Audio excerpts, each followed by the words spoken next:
Guys, magandang araw po sa inyo. So, nandito na naman tayo at hihimayin na naman natin ng konti itong balitang-balita at mainit na mainit itong kay Chis Escudero, no? So, meron siyang statement dito, guys, nung in-interview ng ABS-CBN. Papakinggan nyo, Volume natin. Always afraid. At sinabi na rin naman ni Vice President Sara na hindi siya sang-ayon sa mga pananaw na yan.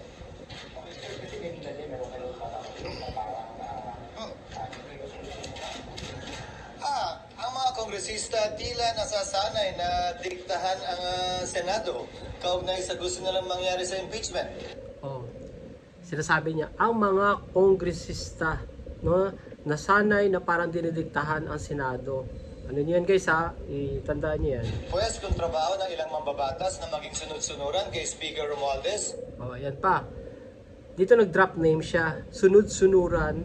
Kung yung ibang mga mambabatas, sa trabahong sunod-sunuran, no? Kay Martin Romualdez. Na gusto, klaro, itong impeachment na ito, hindi namin trabaho yan sa Senado.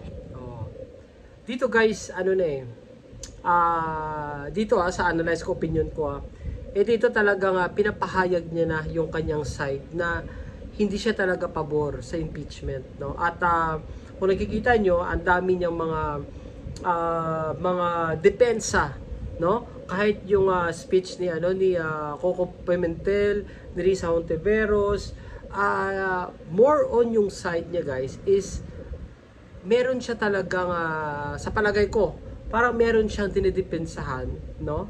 At para meron siya pinoprotektahan. So, ito pakinggan pa natin to. Hindi ko rin trabaho yan bilang tagapangulo ng Senado.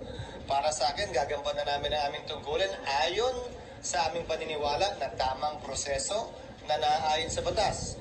Nung inupuan nila na mahigit 2 buwan itong impeachment complaint, may narinig ba sila sa amin?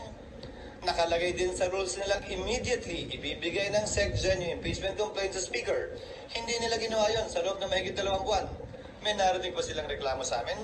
Ginalang namin ang kanilang pasya, proseso at pagdidesisyon. Yan sana inaasahan ko rin sa kanila. Subalit maging ganun pa man, hindi ko pwede silang gawin, piliting gawin o hindi gawin ang partikular na bagay. Gayon din sila.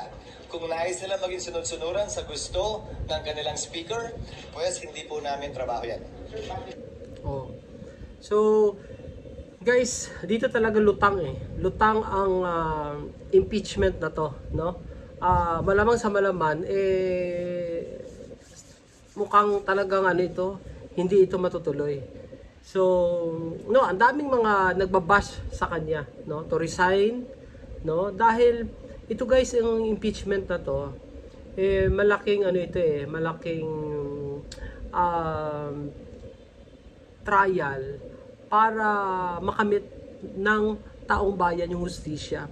Kasi alam mo, at the end of the day, yung mga binoboto natin, no, para umupo at manilbihan sa taong bayan, tapos ganun kaklaro na nilulustay ang pera ng taong bayan, ganun kaklaro na hindi nga ma-explain, no? Even ito sa mga piatos-piatos na to, na maraming mga pangalan, na mga inimbento lang, na hindi nag-i-exist. Dito pa lang, guys, napakaklaro kung gaano kagarapal, no, itong si Sara Duterte para lustayin, no, ang pera ng taong bayan.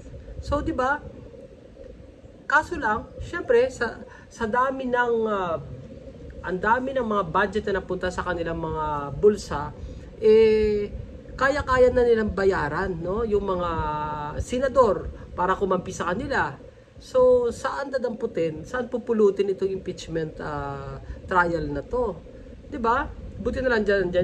Tingnan mo nung pinapakinggan ko nga yung speech ni ni Coco Pimentel, talagang alam ni Chis paano sagot-lusutan yung mga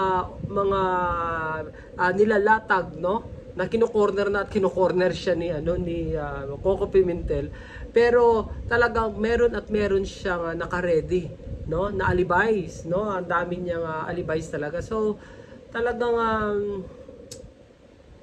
dapat na talaga siya mag-resign kung gano'n na naman, kasi talagang hindi siya naninilbihan sa taong bayan, naninilbihan ito para sa hindi natin alam kung, 'di ba?